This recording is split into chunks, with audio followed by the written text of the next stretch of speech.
Oi pessoal, tudo bem? Meu nome é Leandro, eu sou professor de máquinas e equipamentos metalúrgicos e eu vou dar uma aulinha aqui sobre conversor a oxigênio, tá bom? Então vamos começar a nossa aula. Bom, vamos introduzir então para que serve um conversor a oxigênio, tá? O aço é uma liga que contém geralmente entre 0,002 a 2% de peso em carbono, tá? Além de outros elementos de liga das mais variáveis quantidades.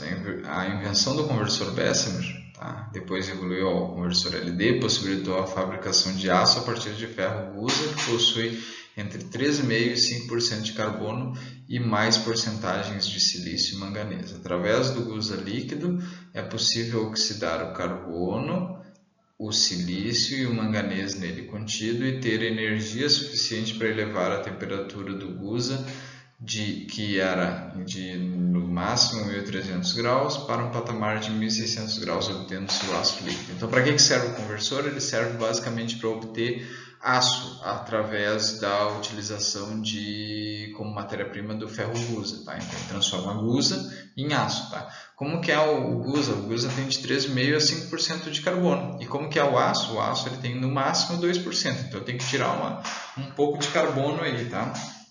Como que eu faço isso? Soprando oxigênio para dentro dele e oxidando as impurezas, tá? E oxidando também o carbono, no caso, né? Então eu formo uma escória ali, tá? E aí a gente vai descrever um processo de produção do aço aqui em conversores LD mais detalhadamente, tá? Mas aqui é só uma definição rápida e básica ali, tá? E aí a gente vai aprender um pouco de como funciona essa produção do aço dentro de um conversor, tá bom? Vamos adiante. Então, o conversor LD, tá? Isso aqui é uma carcaça de um conversor LD. Então, aqui a gente tem o processo LD. Até 2005, ele foi responsável por cerca de 77% da produção de aço. Acredito que esse índice não tenha mudado muito, tá? Embora esteja um pouquinho desatualizado. O rápido crescimento desse processo na produção brasileira e mundial deve-se às seguintes características. Ele tem alta produtividade, é um equipamento razoavelmente barato e ele possui uma grande flexibilidade metalúrgica. Eu posso variar bastante os parâmetros ali, eu continuo conseguindo produzir aço, né? E eu ainda tenho a possibilidade de fabricar economicamente a maior parte dos aços, especialmente os aços menos nobres, que são os aços mais produzidos no Brasil, né?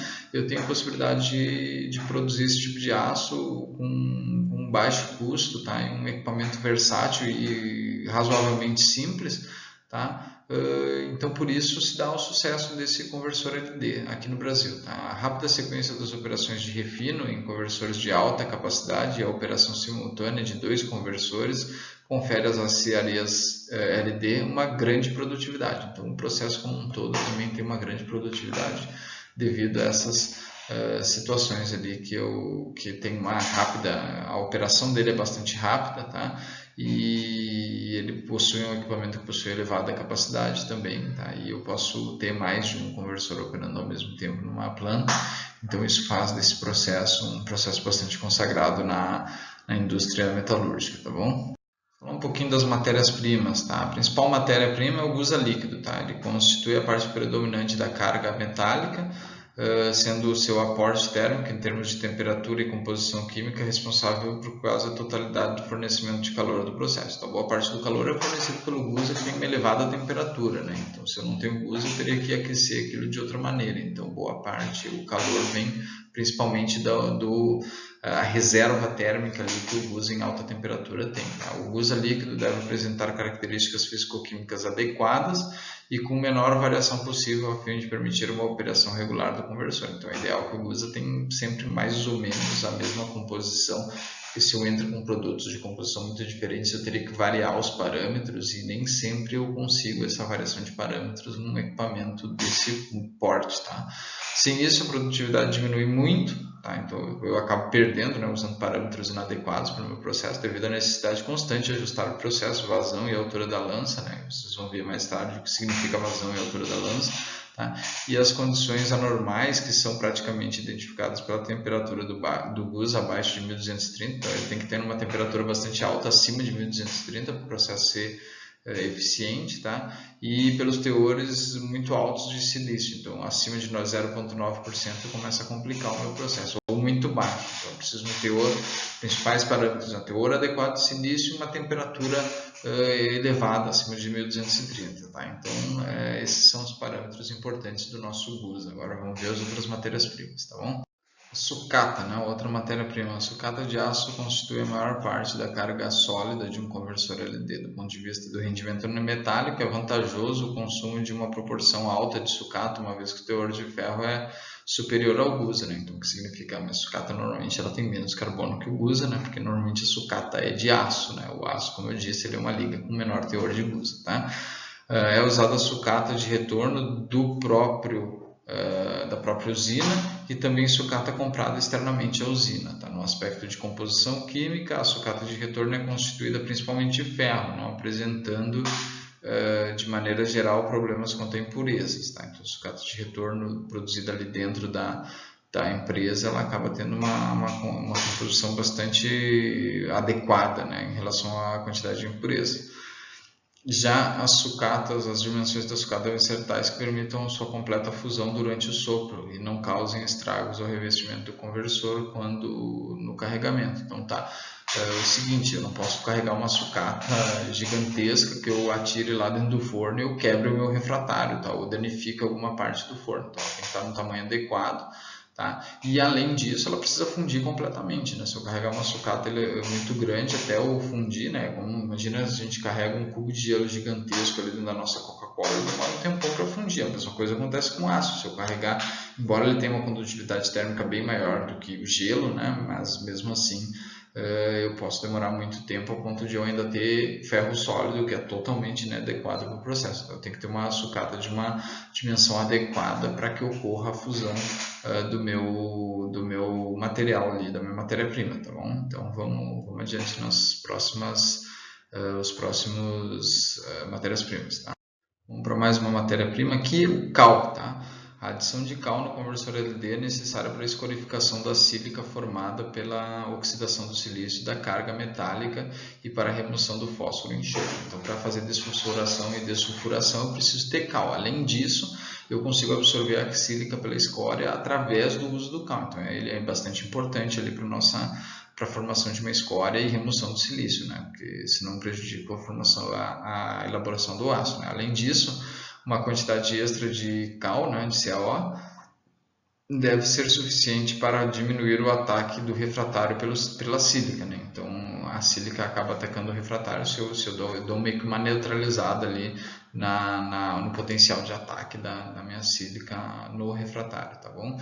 Que deve ser mantido na escória na forma preferencial de silicatos complexos de cálcio e ferro. Então, se eu tenho cálcio ali, em vez de sílica na escória, eu vou ter silicatos complexos de cálcio e ferro que vão atenuar o ataque desses compostos no refratário. Tá? Se fosse só sílica, o ataque ia ser muito mais intenso. Tá? Sendo CaO o principal componente da escória, a boa operação metalúrgica do processo dependerá grande parte de sua qualidade. Por sua vez, está ligado ao calcário de origem, às condições de calcinação e de tratamento posterior e ao tratamento posterior. Então, isso tem relação à matéria-prima, né? Eu não posso adicionar impureza no aço devido à adição de cal. Então, isso tem muita relação na qualidade do meu processo de produção do cal. Tá? E aí, por fim, a cal é utilizada no processo, deve ser de alta reatividade. Então, eu tenho que usar uma matéria-prima altamente reativa. Tá? Então, é basicamente isso, essas informações em relação à cal. Adiante com mais matérias-primas. Tá? Bom, pessoal, então vamos falar da fluorita, tá? Que é outra matéria-prima do conversor LD. Tá?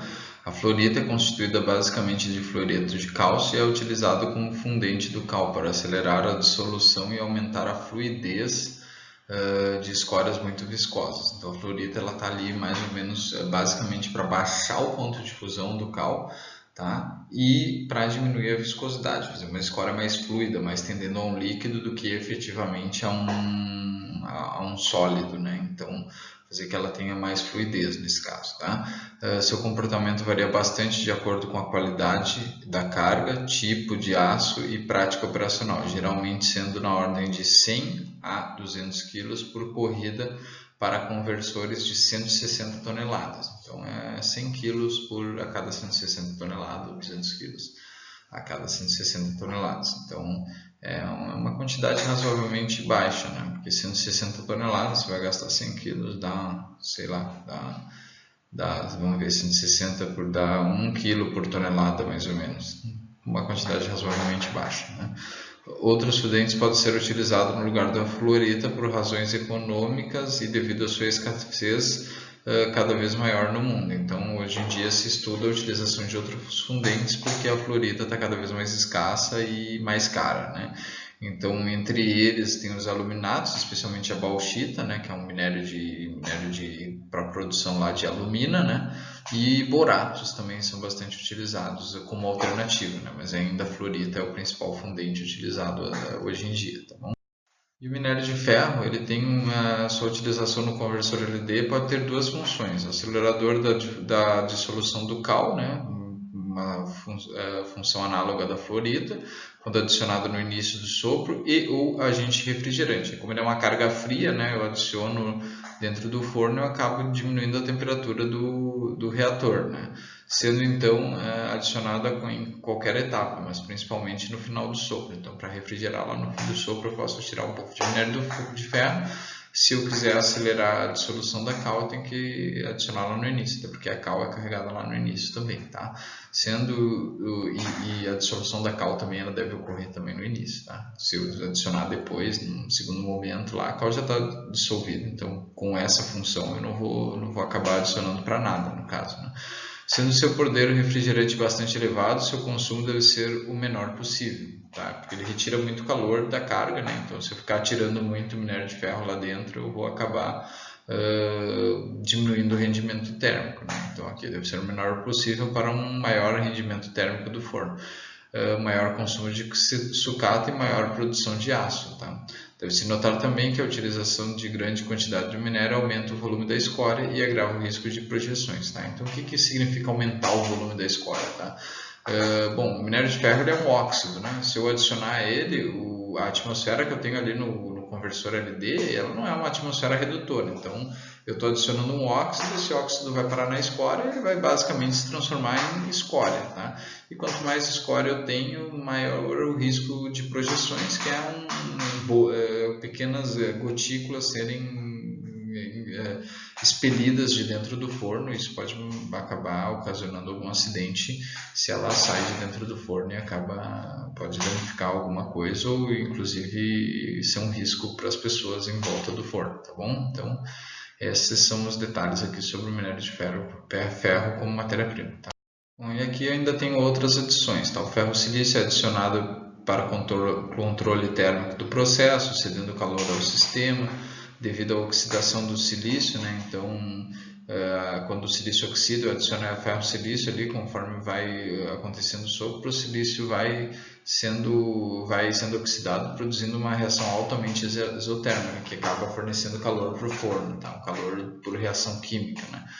Para a proteção do revestimento e em menor escala, como agente refrigerante, pode-se usar dolomita, tá? Então, a dolomita é um óxido misto de magnésio e cálcio, ela pode ser utilizada ali para proteção de revestimento, mas como agente anticorrosivo do refratário, tá?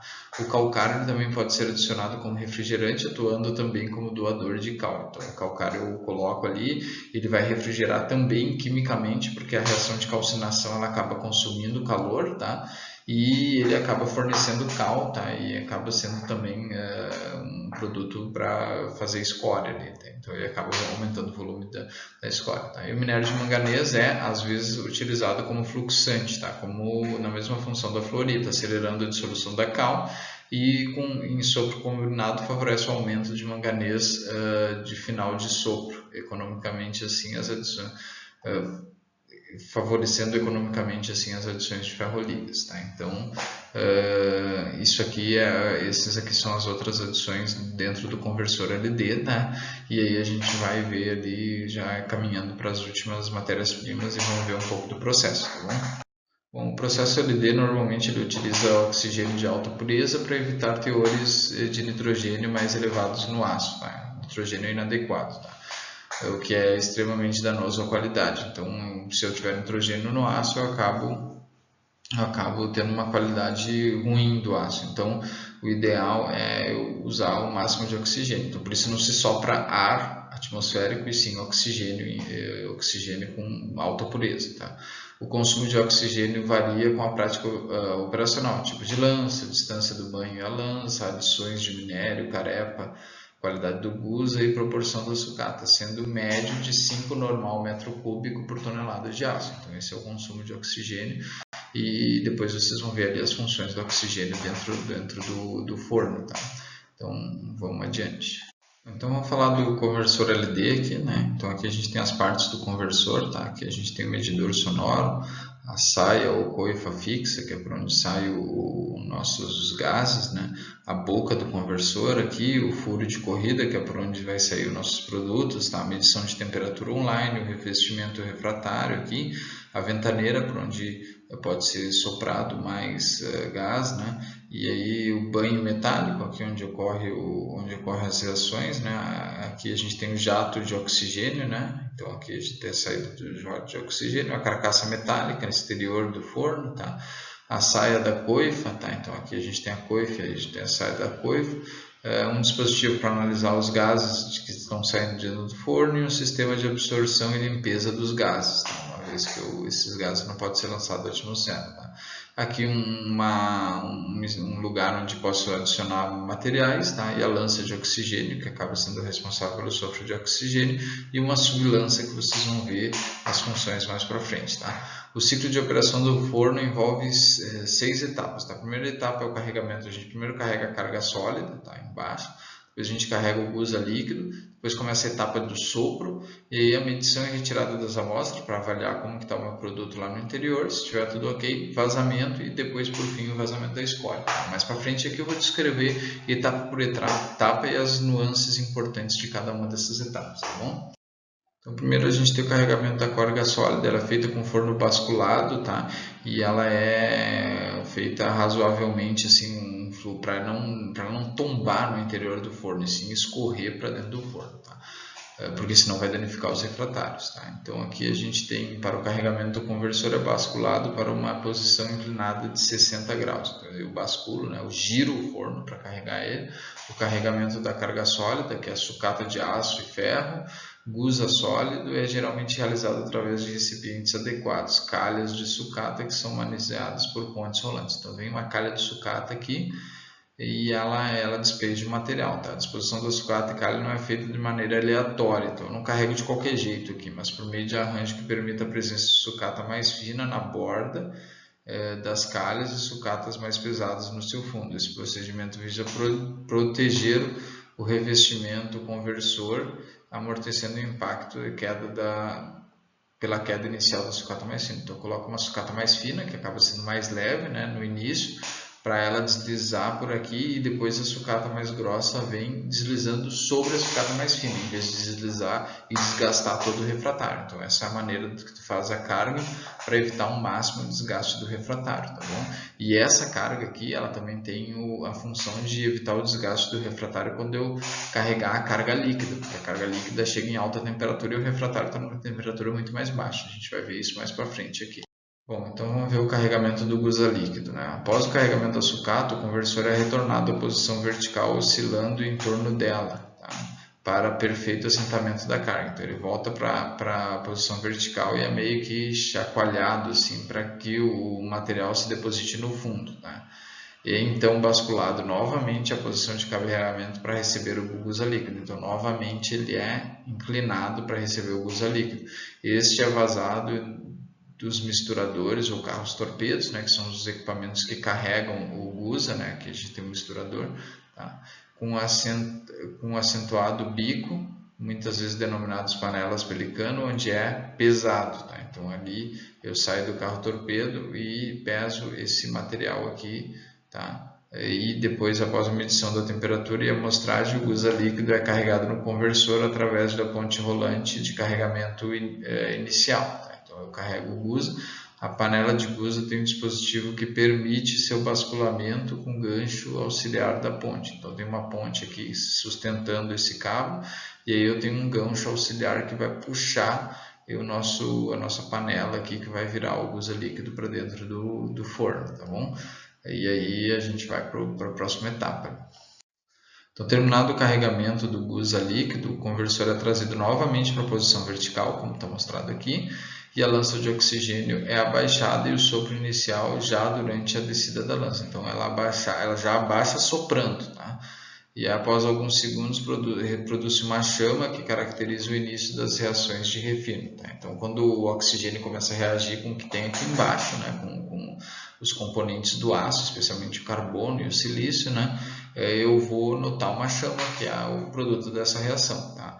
A duração do sopro depende basicamente da vazão específica de oxigênio. Então, depende de quanto eu estou injetando de oxigênio lá para dentro. E a sua interrupção pode ser realizada com base na avaliação visual da temperatura e do teor de carbono pelo soprador, tá? Através da observação da chama. Então, eu vendo a chama aqui, o quanto que está acontecendo de reação, eu vejo a chama, eu descubro o quanto está acontecendo de reação e eu descubro se a reação já cessou ou não. Quando a reação cessou, significa que eu já tenho meu busa,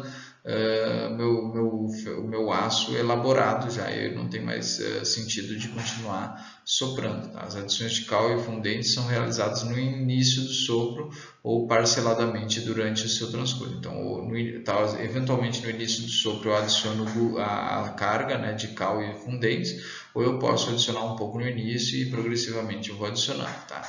As adições de minério de ferro ou carepa para controle da temperatura deve ser realizado na etapa final do sopro. Então, para diminuir um pouco a temperatura, eu posso carregar a carga fria dentro do forno para reduzir essa temperatura, tá bom? Então, vamos para a próxima etapa. Vamos para a etapa de medição de temperatura e retirada das amostras. Tá? A medição da temperatura, caso o conversor não tenha o recurso tecnológico da sublança, né, que é essa lança aqui auxiliar, tá? Assim que o sopro é interrompido, este é basculado para uma posição aproximadamente horizontal, então ele é basculado mais ou menos nessa posição, tá?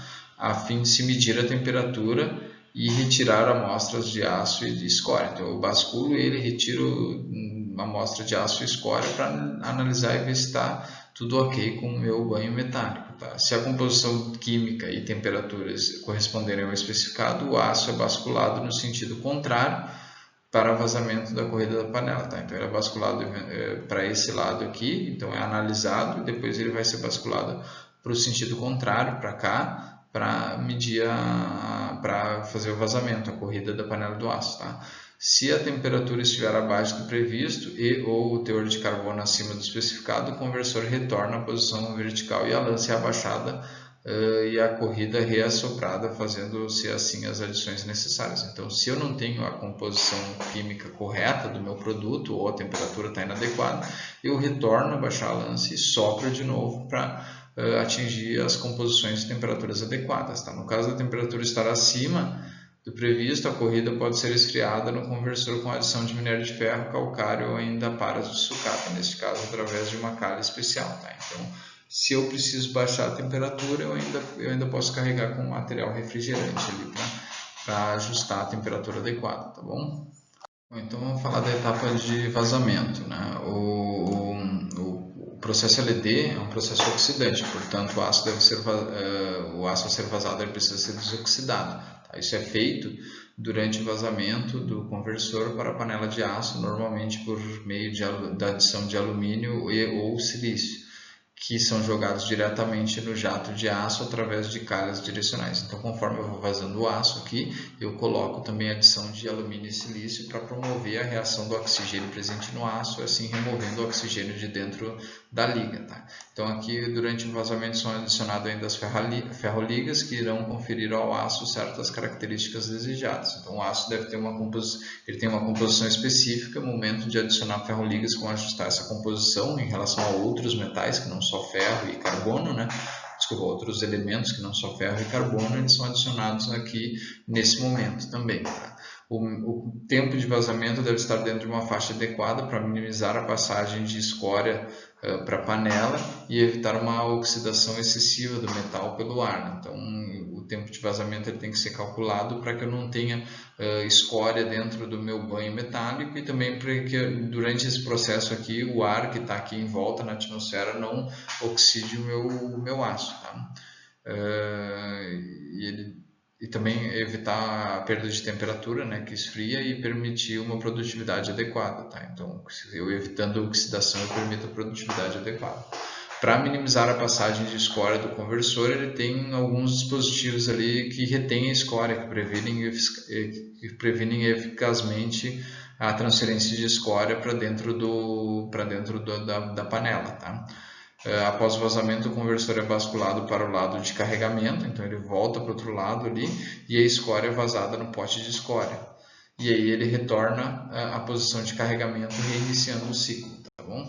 E aí vamos para a próxima etapa. Bom, então vamos falar da etapa de vazamento, né? O processo LD é um processo oxidante, portanto o ácido a ser vazado ele precisa ser desoxidado. Tá? Isso é feito durante o vazamento do conversor para a panela de aço, normalmente por meio da adição de alumínio ou silício, que são jogados diretamente no jato de aço através de calhas direcionais. Então, conforme eu vou vazando o aço aqui, eu coloco também a adição de alumínio e silício para promover a reação do oxigênio presente no aço, assim removendo o oxigênio de dentro da liga. Tá? Então, aqui durante o vazamento são adicionadas ainda as ferroligas que irão conferir ao aço certas características desejadas. Então, o aço deve ter ele tem uma composição específica. No momento de adicionar ferroligas, com ajustar essa composição em relação a outros metais que não só ferro e carbono, né?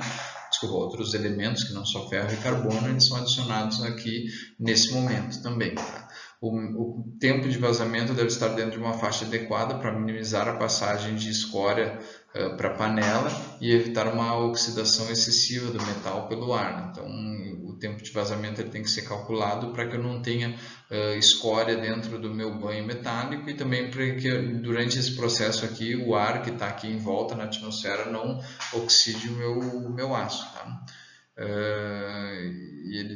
E também evitar a perda de temperatura, né, que esfria, e permitir uma produtividade adequada. Tá? Então, eu evitando a oxidação, eu permito a produtividade adequada. Para minimizar a passagem de escória do conversor, ele tem alguns dispositivos ali que retêm a escória, que previnem eficazmente a transferência de escória para dentro da panela. Tá? Após o vazamento, o conversor é basculado para o lado de carregamento, então ele volta para o outro lado ali e a escória é vazada no pote de escória. E aí ele retorna à posição de carregamento, reiniciando o ciclo, tá bom? E aí vamos para a próxima etapa. Bom, pessoal, então após o procedimento de vazamento do metal, né, do aço líquido, o forno retorna para a posição original, é novamente soprado, a lança de oxigênio é inserida, é novamente soprado oxigênio numa etapa chamada de slag splashing, e depois, posteriormente, é vazado a escória remanescente. Tá? Então aí termina o processo de vazamento. Tá? O forno fica vazio e novamente ele retorna à posição original para ser carregado de novo com carga nova. Tá? Então vamos para a próxima etapa. Então eu vou falar rapidamente aqui das partes do conversor. Tá? Então tem uma carcaça, que é a parte externa, é feita de chapas soldadas e normalmente se apoia no anel de sustentação de maneira a facilitar sua troca, e o eixo de rotação do forno é fixado nesse anel. Então tem um anel na parte externa do forno ali, onde o eixo de rotação é fixado, né? E aí as chapas soldadas, elas são sustentadas nesse anel. Tá? A lança de oxigênio é constituída de 3 tubos de aço concêntricos, sendo o interior da lança de oxigênio e os 2 externos para circulação de água de refrigeração. Né? A lança é sustentada quando em utilização por um guincho, né? Então tem um guincho que segura a lança. Normalmente existe um dispositivo de segurança que impede a queda da lança para dentro do forno, no caso de ruptura dos cabos do guincho. Então ela sempre é presa por um dispositivo de segurança, tá? E aí eu vou mostrar uma figura da lança ali para vocês verem ela de maneira mais detalhada. Tá? No conversor há 2 tipos de revestimentos superpostos, como eu mostrei lá na primeira etapa, lá no primeiro slide lá que mostrava o forno. O permanente, que é um revestimento de segurança que fica entre a carcaça e os refratários que entram em contato com o aço, e de trabalho, que é trocado periodicamente de acordo com o seu desgaste, que é aquele mais interno que fica em contato com o aço. Né? Então, essas são as partes do forno. Aqui está uma figura da lança de oxigênio, né, com os canais concêntricos aqui, né, e aí aqui a gente tem o oxigênio assoprado aqui, ó, e aí existe uma água de refrigeração correndo para que não haja fusão da própria lança de oxigênio, tá? Então, os bicos eles são feitos por forjamento, tá? Então aqui é só uma figura para ilustrar para vocês enxergarem aquilo que está desenhado, tá bom?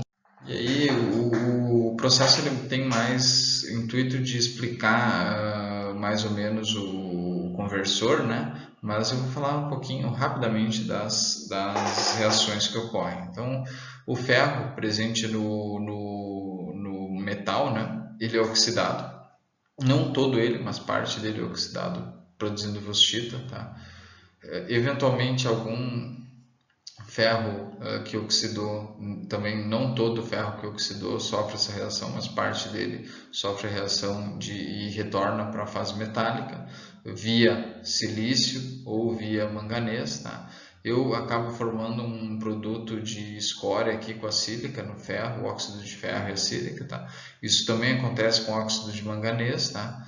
E a sílica junto com esse produto aqui da escória também forma um produto, um silicato de cálcio aqui, liberando o óxido de ferro para participar de outras reações, por exemplo, essa reação aqui para retornar para o banho, tá? A mesma coisa acontece com o manganês também, só que o manganês não é reduzido naquele ambiente ali, tá bom? Então, essas são as principais reações do forno, elas são mais bem explicadas lá em siderurgia, vocês vão estudar cada uma delas e como que ocorre, tá bom? Então, é basicamente essas informações só superficialmente para mostrar as principais reações que acontecem, para vocês entenderem aqui que acontece a escorificação de um monte de gente, inclusive do carbono e também do silício aqui, tá? Uma foto do conversor sendo carregado por gusa líquido, né, que é a panela que está carregando o conversor, né? Então só para vocês verem como que é a instalação na vida real, não se enxerga muita coisa, né? Então por isso a gente usa bastante diagrama, né? Então é só para mostrar para vocês aqui a foto de como é uma planta em operação, tá bom?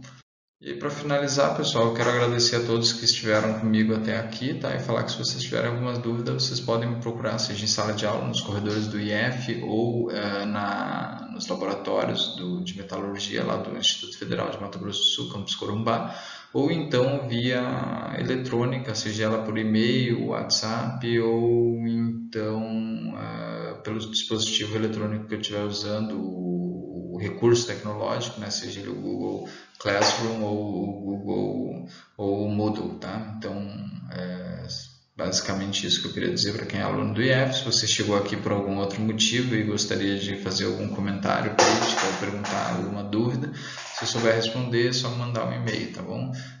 Então eu fico por aqui, agradeço a todos que assistiram e é isso aí. Um abraço, tchau, tchau.